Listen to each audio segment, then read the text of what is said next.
Yeah. Welcome back to another episode of FitQuest. We're back from the New York trip. We want to throw a quick shout out to Alex and Brendan of Epic Hybrid Training. They have a Spartan race inspired gym up there. They put us through a really badass workout, so if you're up in New York City, go check them out. Today we're here. We have Paul Roberts. He's the owner of Sand and Steel Fitness. He also has a degree in biomedical engineering. Really smart guy, so we're going to come to him with a question from Debbie from Bear Lake. I don't know where Bear Lake is, so we must be getting a pretty good reach with this FitQuest, so keep all the questions coming. So, Paul, Debbie wants to know how she can strengthen her upper body to get better at pull-ups and push-ups. So a lot of women have this problem where they have trouble demonstrating a good body weight pull-up and body weight push-up. A lot of guys have really crappy form, so let's break it down from the beginning and go through step-by-step how to lead up to these exercises. Right. Chris was nice enough to put up a video for the actual technique for both the pull-up and the push-ups, so he's going to have a link for that. What we're going to show you today is a major reason why people have trouble doing them, and also show you the progressions on how to build up the strength necessary to perform these movements. So, with any body weight movement, balance and joint stability are really key issues. If you have imbalances in your joints or you don't have enough strength in your shoulders, no amount of strength in your chest or triceps is going to be able to accommodate for that. So having a trainer, look at your shoulders and look at your mobility for these movements is going to be very critical to helping you build up the necessary form and strength to finish these movements with good form. Which brings me to point 4 here. 4 and 5, there's both this knowledge of how to do the form, which you can view Chris's video, it's going to tell you everything. But you seeing it and then you being able to implement it are totally different things, which is why personal training is very effective. You need to be able to execute on that form. Another piece in body weight movements here is core strength. And core strength is all the strength coming from your pelvis up until about your shoulders. It's going to be involved in doing any kind of body weight movement or calisthenics movements. And then, your strength to weight ratio. Some people who are heavier are going to have a harder time, and people who are lighter are easier. So you have to set your goals and talk to a certified professional who's going to tell you, well, we need to get your weight down to 150 or 180 based on your strength in order to be executing these moves properly. So with all that said, we're going to give you a scalable system that you can help build up to doing both push-ups and pull-ups. So going back before we move on, 4 and 5, these are so important because how many times do you watch Usain Bolt run, or you watch somebody really good at running and you're like, oh, I can run like that, and then you go out and you're flopping all around. So many people have this thing in their head, if they're doing it by themselves, that they're doing it the right way, when actually if they just saw themselves do it, that it's just completely wrong. So the right trainer and the right Group X instructor is great to help you point out your flaws. Yeah, and a key term that's used is efficiency of movement. You can make a move much easier or much harder with proper form. And learning what that form is, you might be able to already do a push-up if you knew how to do the form correctly. And maybe you already have the strength. And learning that form is going to help you do more push-ups or more push-ups in a certain period of time. Great. So the most basic movements that you can do to help train push-ups is just a upright plank. And in this kind of position, we want to have our shoulders underneath our arms. See how we're at 90 degrees. If you have your arms more forward or more back, this is much harder because now we're pushing much more strength on our shoulders. So right underneath, and that's where you want your push-up to be. You're supposed to go right down to your chest, right? Anytime you move your hands further apart or in front, it's going to be much more difficult. Now, Chris also demonstrates some of the not-so-good planks you've seen, right? We have this kind of deal. We have all our strength on our hip flexors and really not working the right muscle. And show me a pike plank, too. We have our butt upright. See how in this position we're making it a lot harder, and we're also not training the right push-ups because we have more triceps. The further piked he gets, the more strain on the triceps we're pushing. Triceps are involved in push-ups. We want to have a good balance between chest and triceps. That makes it easier. So for the next progression, Chris is going to demonstrate a negative plank. Okay? This is either called a low plank, and the movement down from a high plank to a low plank is called a negative plank. You want to be able to do about 5 of these going down before you want to go much higher. And to do a full negative, which would be going straight down, go down as slowly as you can. That's the movement. and then just get up however you can get up. You can get up on your knees, you can use your elbow or whatever else.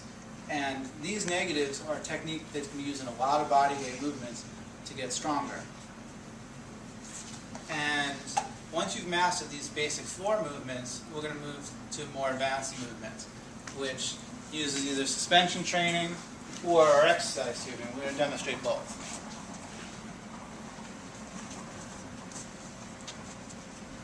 So this is a TRX suspension trainer. If you don't have one, get one. Get one. They're very useful.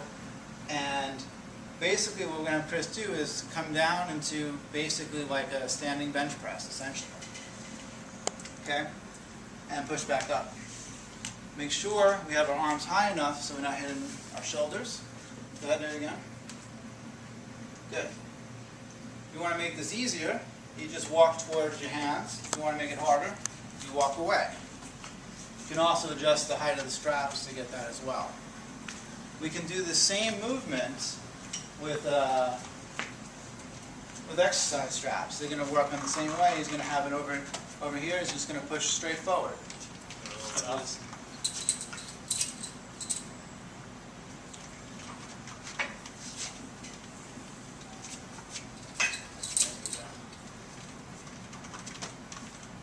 Yeah? This looks just like a bench press, right? And indeed, bench press is very similar to a push-up. If you imagine the ground was here, right? He's lifting up his chest. Good job.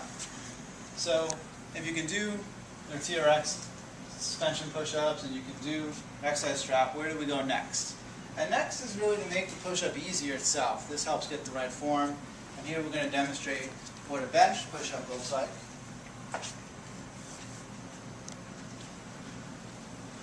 And why does this work? The higher we have this surface, the more weight he can distribute to his feet, less on your arms. So if this is still too hard, you can raise up your surface, you can use a wall. Or if it's too easy, you've already mastered this, you can do a 1-foot version, right? That'll make it harder. So now we're balanced. And we've also changed the load. So we have 2 points of contact on the bench and 1 on the floor. So we have more weight on your arms. Or we could just simply lower the bench and that'll make it harder as well. All right, so let's talk about pull-ups. Great. Pull-ups are everybody's favorite. Everybody loves pull-ups. So we have 3 progressions we're going to show you. One using the exercise bands.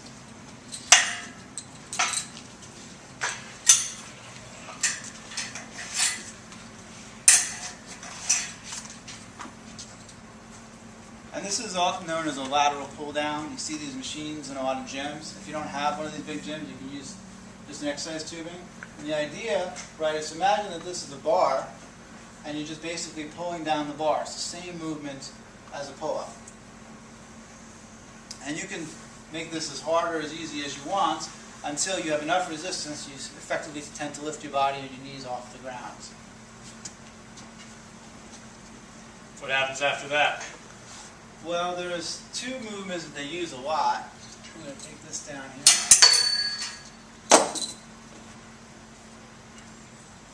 And so this is a pulling down version we just did. Another way to help you is to help push you up, right? And this is a band pull-up. And we use, these big rubber bands. A lot of companies make them, different weights. You can get they even make pull-up versions of these things. You just use a simple clover hitch to attach it, and then a foot strap to make it easy to pull up. Okay, and what we're doing in this band is basically lowering his body weight by help pushing him up. You can also have a trainer help push your foot up too. Now, the key thing to remember that's also in the video is you're pulling your body up and your chest to the bar. You never want to chicken neck your neck over and break that good core stability that you're demonstrating. Right. So you never want to reach your chin to the bar. So every time you're doing it, no matter what progression, you always want to keep that chin neutral and come up and pull the bar to your chest.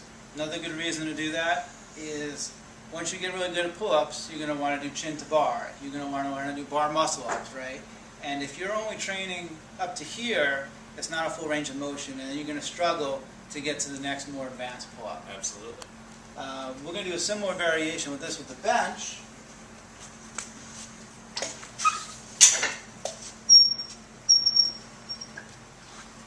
And the way this works, instead of instead of having him use a band, he's going to use one of his feet to help pull him up. Okay? And he's going to basically push off the bench. And you adjust this based on how easy or how hard it is. You can basically help give yourself a boost. So you want to use as little leg as possible, correct? Just Right. enough to get you chin or chest to the bar. Right, exactly. Cool. And this is good too, if you're banging out, if you've gotten 10 pull-ups and then you can't get any more, you're exhausted, bring the bench over. You can get 5 more in. This way, next time you can do 11 instead of 10. Great. And the final progression we're going to show is basically a jumping pull-up. There's 2 pieces to jumping pull-up. One is you need a bar that's low enough that you can jump to it. And the lower the bar is, the easier it is to get over because you can use more of your legs. So what we've done is basically lowered the bar with the suspension bar right here. And if Chris hangs down from the bar, he's got all this kinetic energy stored here, or potential energy stored here, that he can use to help boost him up over the bar. And if this is too hard for you, just lower the bar to a level where you can get over it. As it gets easier, you raise the bar higher until you get to the full height. So you're going to come, again, just this one, you want to use as little energy as possible to get over, right? You want to do as much with the arms as you can. Exactly. Cool. And once you've gotten good at this, another technique that we use with the push-ups that's worth mentioning is the pull-up negatives, right? Yep. And so the pull-up negative, he's going to start in a completed position and then count to 3. 1, 2, 3, and go up again, right?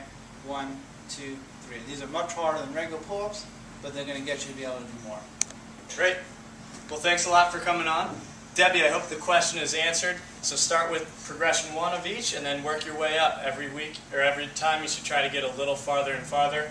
Again, this is over time. You're not going to go from progression 1 to doing a full pull-up in a week, right? Right. These things do take a lot of time, and don't rush it.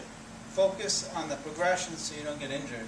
And as you are struggling with the form, get someone to watch you, get someone to videotape you. Make sure your form looks like what you think it does. Yeah, there you go. Remember, 1 rep more each time is still progress. Well, thanks for coming on. We'll have you back again. Thanks. That's another episode of FitQuest. We'll be back tomorrow with another one, so keep the questions coming.